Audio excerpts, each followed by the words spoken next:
Good evening, ladies and gentlemen. I'm Thatbloke Zed, and I'm here to help you decide whether or not you should buy Impire, new game developed by Cyanide. Now, the first thing you're going to notice is that this is not my footage, and the footage is from pre-alpha, but it serves its purpose, and I have three pieces of recording software, and none of it would work on this game. I couldn't record it. I couldn't even take screenshots. Couldn't put it in Windows mode. I'm not sure what that's all about, but the game worked fine. Other than that, now in the game you are Baal. He's basically Satan, giant, red, wings, fire, bottomless pit, all the rest of that good stuff. And some necromancer, he comes across as dopey as fuck. He summons you by accident and puts you in the body of an imp, a tiny little imp. Um, so that's kind of like the storyline of the game, that you're working for him. Well, to begin with, I'm not sure how it progresses because I'm only early in the game.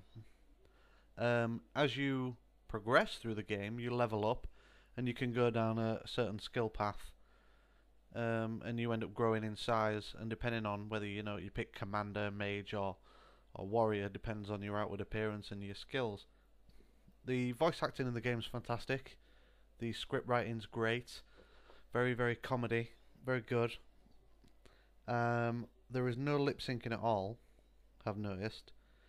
So whenever there's a movie clip or something like that, it's kind of just Bobby Head time. But the gestures are pretty funny. I mean, the necromancer is kind of like trying really hard to be as evil as possible, but comes across as a mummy's boy, and he's always doing the Doctor Evil Pinky, which is quite funny. The graphics are really quite good. I wouldn't say they're amazing, but they are reasonable. They are reasonable. It's a top-down 3D. You can zoom right in, and it's very much like Dungeon Keeper. A lot like Dungeon Keeper, in fact. Point and click game. You tunnel, dig rooms, and all the rest of that good stuff. I'm really enjoying it. It's a great game. The multiplayer is in beta, so I'm not covering that at all, or the co-op. I couldn't tell you at all what that is like, but for as a single player, very entertaining, very good. As they're digging, they don't continuously hack at the wall until it's gone. They run up to it, hit it once, and bam, a whole section's gone. And as well as making a room, they'll dig so far in, plant a bomb, and it'll explode, and the room's there, which is comedy in itself. And yeah, it's quite good. It's quite good. I don't mind the fact that it veers away from realism on those kind of points, because it speeds things up as well as looking quite funny, and it has a comedy value, which is pretty cool. It's available for £14.99 on Steam. I'm not sure what that is in dollars, but I would aim around the $20 mark. But you know what Steam's like with the currency exchange. Could be very much less than that. Could be a lot more than that.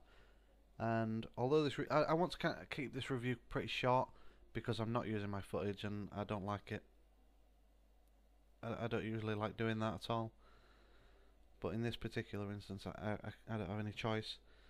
So my final verdict, I was tossing it around in the air for quite a long time. I was thinking 7, 8, 7, 8. I can't decide. There's something about it that's keeping me from putting it any higher, and I can't put my finger on it just yet. So I'm going to give it an 8. The game seems a little bit short, and I noticed one or two bugs where imps would get stuck on the wall, or I'd try to dig a tunnel and they'd kind of partially dig it and then never truly complete that. And then heroes just appearing randomly because you defend it from heroes, and they can come and try and raid your dungeon kind of thing. Sometimes they'll put ladders down and you can go over and destroy the ladder, or they'll just use the main entrance, which you'd usually keep quite well defended and trapped anyway. But yeah, in the occasional instance, some of those heroes would just appear in the middle of my dungeon and just start fucking shit up. I don't know.